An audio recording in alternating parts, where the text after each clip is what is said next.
The hegemony fleet had been bombarding Earth for 17 hours when humanity finally played its last card. Admiral Thaxnell watched from his command throne as another human city burned, confident that this primitive species would soon surrender. They had no fleet to speak of, no energy shields, no plasma weapons, just crude nuclear devices and projectile weapons. Pathetic, he muttered, his 4 arms gesturing dismissively. Broadcasting on all frequencies, Supreme Admiral, his communications officer announced. The humans wish to discuss terms. Finally, Thaxnell's mandibles clicked with satisfaction. On screen appeared an elderly human female in a simple black suit. "I am Secretary General Chan of the United Nations," she said calmly, seemingly unbothered by the destruction visible through her office window. "Before you continue this assault, there's something you should know about our species. Threats are meaningless, primate. You have nothing that can. We're not threatening you, Admiral. We're warning you." Chen's expression remained serene. "Tell me, in all your conquests across the galaxy, have you ever wondered why Earth, despite being a death world, has such a thriving biosphere? Why we have so many species, such diversity, when by all rights our planet's conditions should have scoured it clean eons ago?" Thaxnell paused. His science officers had mentioned this anomaly. Chen continued. 65 million years ago, something hit our planet. The asteroid that killed the dinosaurs, we told ourselves. But when we finally developed the technology to dig deep enough to breach the containment layer beneath Antarctica. She paused. "We found out what really happened." "You're stalling," Thaxnell growled. "Am I?" Chen touched her tablet. "I'm sending you coordinates and deep scan authorization codes. See for yourself. But I warn you, once you know what we've been sitting on for 65 million years, what we've been guarding, you'll understand why attacking Earth was the worst mistake your empire ever made." Against his better judgment, Thaxnell ordered the scans. The data that came back made his blood freeze. Beneath 2 miles of ice and another 5 miles of reinforced rock lay a structure. Massive, artificial, and according to every reading, very much active.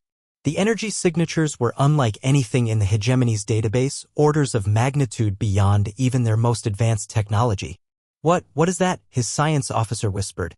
"A prison," Chen said simply. "The last survivors of the dinosaur age didn't die in an asteroid impact. They evolved. They transcended. And they became something that terrified even themselves. So they built this containment system and sealed themselves away, leaving only an automated message for any species that might follow." The message appeared on screen in perfect hegemony standard. "We are the Ascended. We sleep by choice, for we became too powerful to exist without unmaking reality itself. Wake us only if the survival of Earth itself is at stake. We will know, we will rise, and we will unmake any threat to our world."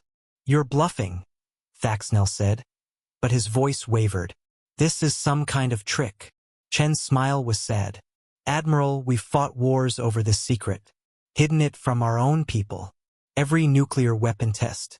Cover stories for when we had to reinforce the containment. Every military base in Antarctica, guards. Not to keep people out, but to keep them in. And now you're bombing our planet, killing our people, threatening the biosphere they swore to protect." A junior officer suddenly screamed. "Supreme Admiral, energy spike from the Antarctic coordinates. Something's moving down there. We estimate you have about 6 minutes before the first seal breaks," Chun said conversationally. "I suggest you use that time to retreat beyond the solar system. The Ascended are quite territorial about their world." The evacuation of the hegemony fleet was the fastest in recorded history. Within 4 minutes, every ship had jumped to hyperspace, leaving Earth's skies clear. Later, as world leaders gathered for an emergency session, Chen's aide asked quietly, "Ma'am, was any of that actually true?" Chen smiled. "Does it matter? They believed it. And sometimes the most powerful weapon isn't what you have. It's what your enemy thinks you have." She glanced at a classified folder marked Project Dinosaur, Psychological Warfare Initiative. "Although," she added thoughtfully, "we should probably stop those unauthorized excavations in Antarctica, just in case."